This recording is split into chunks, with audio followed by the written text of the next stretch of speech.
yang kita cintai, kita banggakan, abang kita, juru bicara Amin, Abangga Sudirman Said. Tepuk tangan buat beliau. Yang saya juga tidak menarik, ini juga menarik buat kita semua ya, itu tokoh buruh. Sudah kenal kan? Tokoh buruh yang berjuang juga, berjuang perubahan. Salam hormat kita juga, kita sapa Bang Jumhur Hidayat. Tepuk tangan buat beliau. Kemudian ada tokoh agama kita yang juga hadir bersama-sama kita, Pendeta Tepar Supit. Tepuk tangan buat beliau. Ya.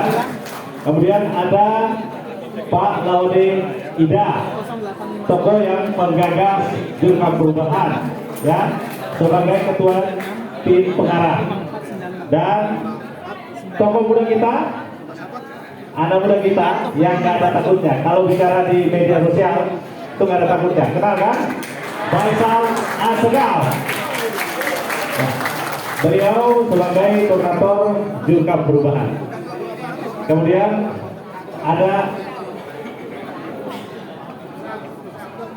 ada Gus Am yang bersama-sama kita. Tepuk tangan juga buat Gus Am. Sesuai dengan rangkaian acara ini, saya mendapatkan informasi dari timnya Pak Amin bahwa beliau sebentar lagi akan bertolak bersama-sama berjuang menyampaikan doa buat Palestina, betul ya? Jadi mempersingkat waktu, kita persilakan Prof. Amin untuk mendahului kita semua menyampaikan pandangannya, nasihatnya, dan tentu wejangannya terkait dengan gerakan perubahan dan upaya maksimal untuk memenangkan Amin. Kita bersilakan, Prof. Apa mau berdiri di sini? Apa?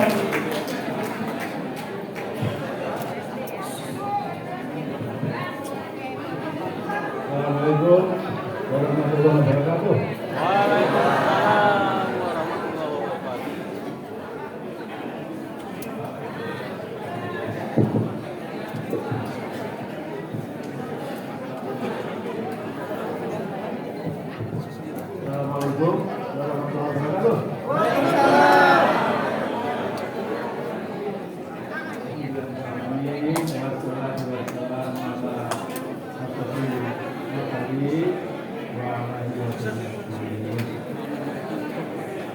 Jadi saya akan berikan sedikit pendapat saya.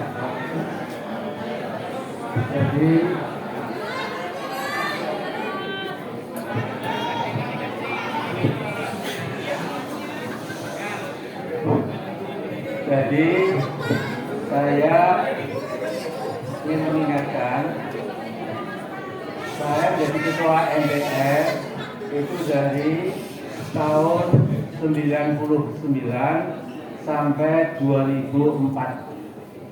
Saya 5 tahun jadi ketua MPR. Nah, 5 tahun itu saya menyaksikan ada 5 presiden. Jadi ketika saya jadi ketua MPR itu, tahun pertama itu mengukuhkan Bapak Profesor Dr. Habibie ya, sebagai presiden. Karena waktu itu beliau adalah wapres sesuai dengan konstitusi. Apabila presidennya itu berhalangan atau di-impeach, maka otomatis wapresnya itu menjadi presiden. Saya masih ingat menjelang hari H itu didatangi Pak Yusril Mahendra. Saya menginap di rumah dinasnya Malik Fajar. Kemudian jam kira-kira 10 malam itu ada mobil militer pas Bangres ya. Ternyata yang muncul itu Pak Yusril, kemudian mengatakan, Pak Amin, besok tanggal 20 Mei Pak Hasto akan meletakkan jabatan dan diganti oleh Pak Habibie. Apakah Pak Amin setuju? Saya sangat setuju karena itu adalah aturan main konstitusi kita. Ya, kemudian Pak Habibie itu jadi presiden tidak sampai 2 tahun karena beliau seorang negarawan yang demokratis. Dia tidak ingin menyelesaikan periodenya Pak Harto, tapi cukup menyiapkan secepat mungkin pemilu yang baru supaya nanti MPR hasil pemilihan umum itu bisa memilih presiden yang baru. Jadi ingat dulu presiden dipilih MPR bukan one man one vote, bukan dulu langsung oleh rakyat. Nah, kemudian setelah Pak Habibie jadi presiden menyiapkan pemilu selesai, maka di MPR itu secepat mungkin mencari presiden. Waktu itu saya membuat poros tengah yang menjagokan Gus Dur sebagai presiden, sehingga waktu itu ketika di voting di MPR itu Pak Gus Dur itu wakilnya Bu Megawati itu mendapatkan suara sekitar 60%. Jadi ya saya kira suara mayoritas. Nah, kemudian Gus Dur memang sedikit banyak agak kurang pas, sehingga kadang-kadang membuat keputusan-keputusan yang membuat sedikit banyak rakyat menjadi terkejut. Nah, kemudian waktu itu memang di DPR itu kemudian memberikan surat ke MPR supaya MPR segera mengadakan sidang sidang umum luar biasa, SUMPR luar biasa, dan di situ kemudian Gus Dur diganti Bu Megawati. Bu Megawati selesai, kemudian yang menang waktu itu Pak SBY Yudhoyono. Jadi mengapa saya katakan 5 tahun saya melihat dengan presiden, dan setelah itu saya mengatakan kita harus buat kesepakatan nasional, tidak boleh lagi ada presiden diturunkan di tengah jalan. Waktu itu saya sebagai orang beriman, kecuali rakyat menghendaki lain. Nah, jadi sekarang pun saya sudah mengatakan Pak Jokowi itu ada 2 pilihan, ya.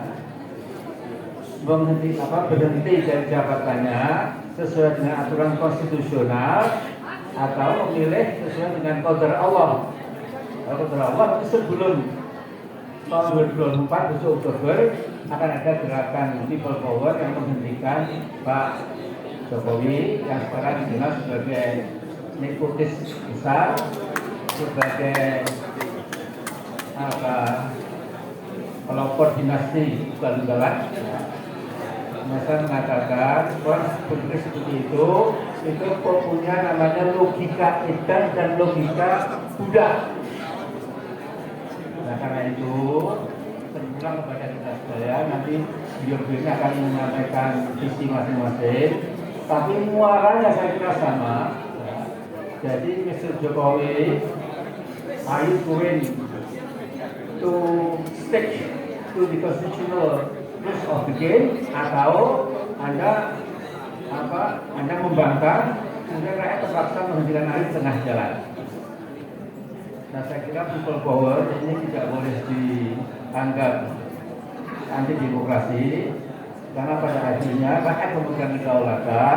Jadi kalau rakyat maunya Jokowi turun, ya insya Allah harus turun. Nah, kalau tidak, nanti kita turunkan dulu, ya. Saya kira itu dulu. Assalamualaikum warahmatullahi wabarakatuh. Waalaikumsalam warahmatullahi wabarakatuh.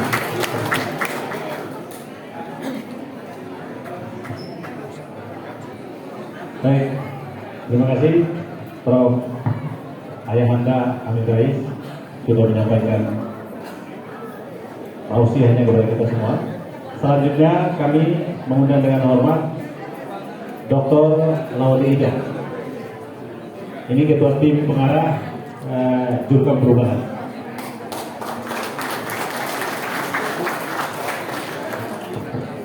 Assalamualaikum warahmatullahi wabarakatuh. Assalamualaikum warahmatullahi wabarakatuh. Selamat sore, salam sejahtera bagi kita semua. Yang saya hormati di guru saya, Profesor Dr. Amin Rais, tokoh reformasi, saya kira tidak akan pernah terlupakan, tidak pernah tergantikan. Pak Sudirman Said, Ketua Tim Pemenangan Amin, Pak Presiden Amin, Anies Baswedan. Pak, ini di depan kita adalah salah satu putra pendiri Nahdlatul Ulama, Kiai Haji Muhammad Rasulullah. Dan beliau saya kenal persis karena saya ahli Nahdlatul Ulama untuk gerakan sosialnya. Pak Pendapat Supit, ini tokoh lintas agama dari kawasan Timur Indonesia, Pak Jumhur Hidayat, Bapak Guru Adinda Faisal Sekar. Nah, ini koordinator untuk gerakan kampanye perubahan ini. Bapak Ibu semua yang tokoh agama serta yang ada di sini yang saya tidak bisa sebutkan satu persatu. Alhamdulillah pada hari ini pertemuan kedua di tempat ini yang nampaknya semakin marak. Terima kasih atas kehadiran Bapak Ibu di tempat ini, terutama Pak Amin Rais dan tokoh-tokoh yang berada di depan kita sekarang ini. Kita harus berubah. Setuju? Kenapa kita harus berubah? Ini harus dijawab. Ada beberapa catatan.